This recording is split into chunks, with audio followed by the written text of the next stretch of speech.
Mineral classification. Minerals are classified on their chemistry, particularly on the anionic and anion गलत लिखा है ion से बना हुआ है ना ये anionic anionic element or polyanionic element group of elements that occur in the mineral.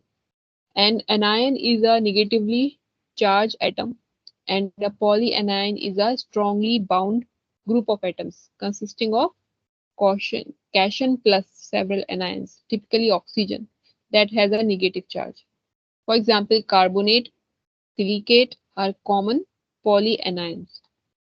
So this classification has been successful because minerals rarely contain more than one anion or polyanion, whereas they typically contain several different cations.